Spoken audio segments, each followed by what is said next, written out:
working on right now in terms of legal contracts, but we have been meeting for the last Puerto Rico. We had the MAHA team fly out. So for those of you that are familiar with American politics, you might have seen Trump just won the last election. He has nominated RFK Jr. to be the HHS director, which is essentially over health, chronic disease, and a lot of the food system in the United States. And we have been meeting with their team on how we can leverage the blockchain to prove that the initiatives that they have are actually making a difference. And so when you look at the Make America Healthy Again initiatives, they want to see more transparency in the food system. They want to see transparency in health records.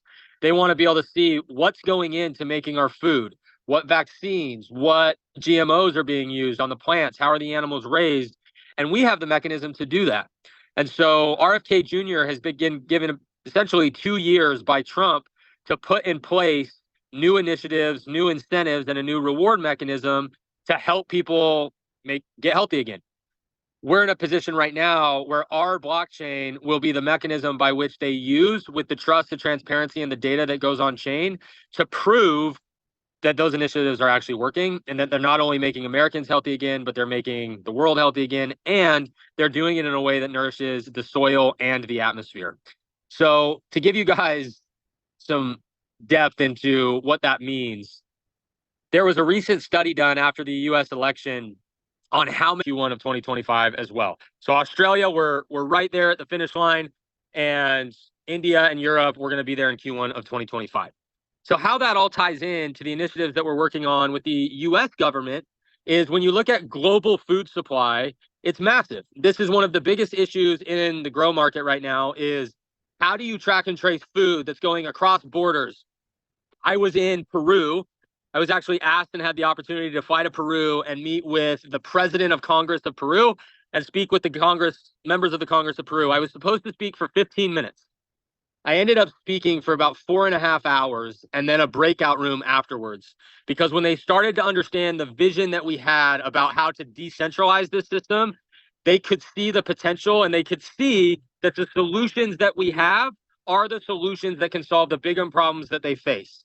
Now, I want to talk to this community really closely about this, because that's amazing. I see some of the comments coming through. Wow, that's amazing. And it is. It was amazing. And it's really, really cool for me and very humbling to be in these positions, to have these conversations with this level of people and world leaders. I came home the other night and I was reminiscing with my wife on my life about 3 years ago. And like all of us, we all have hard times. We all have good times. But about 3 years ago, I was at a very, very low place in my life, one of the lowest that I had ever been in. And I came home from meeting with the MAHA team. I came home from another meeting with another group. And I was just really grateful to be where we are, doing what we're doing, speaking with the people that we're talking to world leaders and being a part of that change. And that is what we are doing. So this community is the backbone of how that is done. And let me tell you why. When I go to Peru and I meet with the president of Peru and I speak to their Congress, when I speak to the new administration of the United States, they love that we can decentralize this. They love that we can leverage technology and AI and blockchain to do what we can do. But what everybody misses is they skip steps. I'll just call them 3, 4, and 5, right? Let's call steps 1 and 2 is we needed the blockchain technology. We have that. Steps 3, 4, and 5 mean you have to decentralize the network across the globe and get enough people to believe in the vision and mission that you are doing, and then run those nodes as a first action. Currently, Grow has just over 26,000 nodes running on a global scale. That is more than Ethereum. And we've done it with almost no one knowing who we are. And if we get that number to 40,000 or 35,000, we will be one of the largest decentralized networks in the world. And that is the power, that is the core foundation that allows everything else to happen. And so I just want to make sure that as we look at all of this really cool, really big future vision, all of us are in it every day. And it's about being right now, outside of a dinner, talking to this amazing community with another person and his wife that just bought 5 grow nodes and got them running today. That's what it's about. And as all of us are on the ground roots of that, just remember that that's what matters right now. When you talk about how do I move the needle in any business, or how do I move my life forward, it's always about understanding what is the next step and how do I just do that next step the best that I can. And so just we're in the game, guys. We're at the grassroots of it. A lot of amazing things are happening. I hope some of these get exciting for you. And it gets exciting for me to stay in it, to keep doing the little things day in and day out, to keep having the little conversations with people. Because when we have that foundation and we have a community all over the world, that is what we are going to build on.